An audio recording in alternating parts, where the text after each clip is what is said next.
আশ্বিন মাসে বাপের বাড়ি আসেন ভগবতী।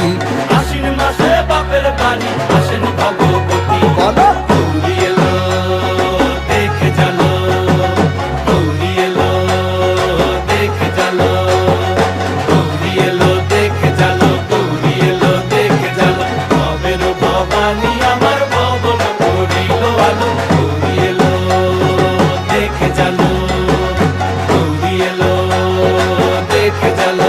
ও দেখি সিংহের উপর উইঠা চুরি, অসুরের টিকি ধরি, গলায় দিছে সাপ জড়াইয়া বুকে মারছে খুঁচা। কি